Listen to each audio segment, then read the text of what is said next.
centered around the family, including religious ceremonies. One of the most important was a healing ceremony known as the Night Way. In this ceremony, the Navajo used sand paintings like this one to heal the sick. Shamans, called singers, created these sacred pictures using crushed rock of many colors. While the Navajo practiced more settled activities like farming, the Apache preferred raiding and hunting. Indeed, the Apache moved seasonally with the antelope, elk, deer, and buffalo. Traveling in small groups or as individual families, they would set up a circular hut known as a wickiup. Each wickiup housed a family. From these camps, the Apache raided the Spanish or other tribes, capturing sheep and goats, which they ate, and mustangs, which they used primarily as pack horses. The Apache, though they numbered less than 5,000, were among the most warlike of the Indians and had long-running feuds with almost every other tribe of the southern plains and desert Southwest. They formed no religious institutions, but looked for spirituality in everyday life. The famous Chiricahua leader, Geronimo, who was also a healer, explained, "We had no churches, no Sabbath day, no holidays, and yet we worshiped. Sometimes the whole tribe would assemble to sing and pray. Sometimes in a smaller number, perhaps only 2 or 3. Sometimes an aged person prayed for all of us." Unlike later arrivals to the plains, neither the Apache nor the Navajo formed any significant military alliances with other tribes.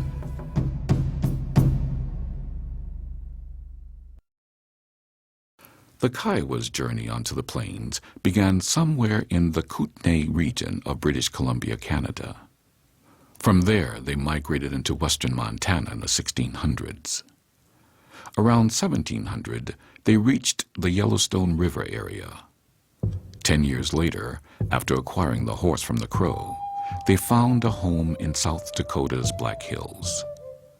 Very quickly, the Cheyenne and the Sioux drove them from this home. Again, they moved south, where they fought a bloody war with the Comanche. However, by the beginning of the 19th century, the Kiowa formed a strong military alliance with their former adversary. This alliance was at the center of the battle for the southern plains. Their language is believed to be part of the Aztec-Tenoan linguistic stock. It is a language grouping spoken by many Mexican Indians. Like all the nomadic Indian nations, the twin centers of Kiowa life were hunting and war.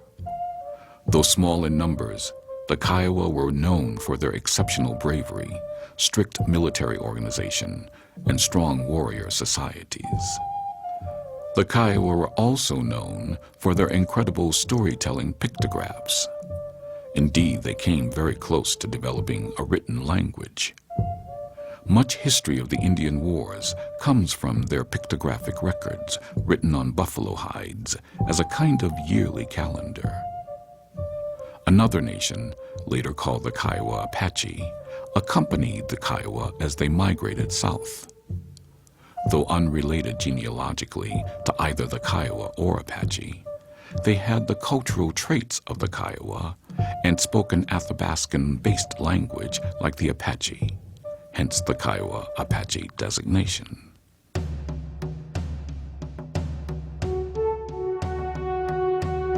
Their Uto-Aztecan language places the Comanche as part of the Shoshone Nation that occupied a large part of the Great Basin area of Wyoming, Utah, and Nevada.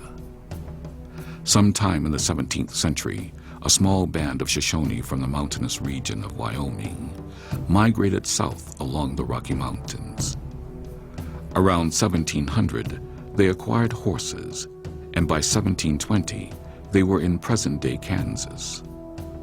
By this time, they had become the finest horse breeders on the plains, owning the largest and richest herds of Indian ponies in the West. For the next 150 years, the Comanche would lord over the most expansive Native American empire the continent would ever see. Master horse warriors, the Comanche fought and defeated the Apache and the Spanish.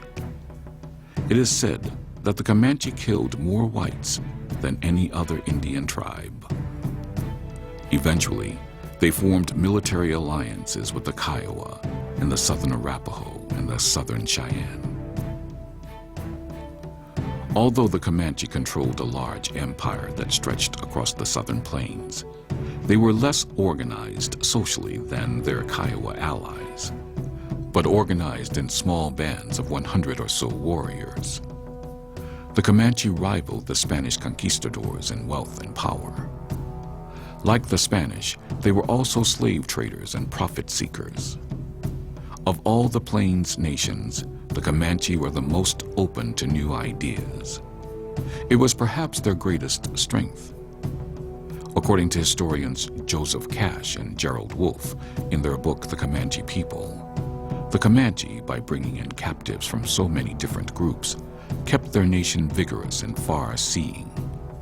But while the Comanche were far-seeing, they also recognized the value of the old traditions, such as using spider webs to tell when a storm was approaching, thus enabling them to use the weather to their advantage during raids or hunting.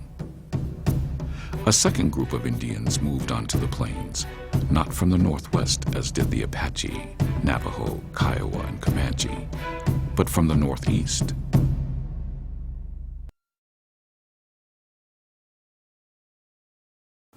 At one time, both the Cheyenne and Arapaho were part of a large village-dwelling group of Indian nations known as the Woodland culture that lived in the upper Great Lakes region of the United States. The Cheyenne and Arapaho were both Algonquin-speaking people.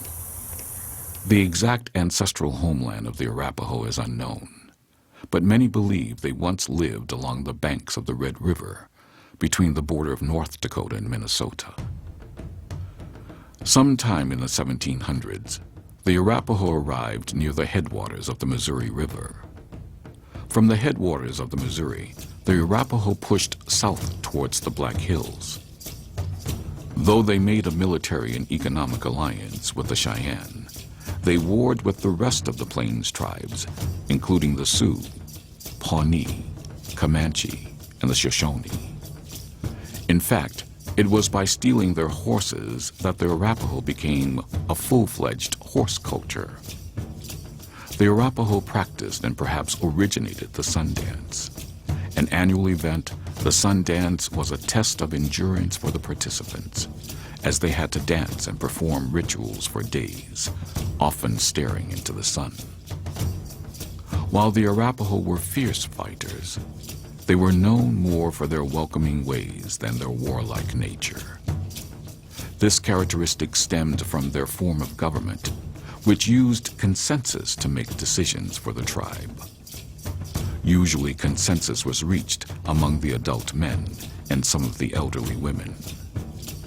Unlike the Comanche, who did not allow women to have any authority at all, elderly Arapaho women held the authority on religious matters. When a child was born, the umbilical cord was placed in a special beaded case and attached to the child's cradle as an amulet.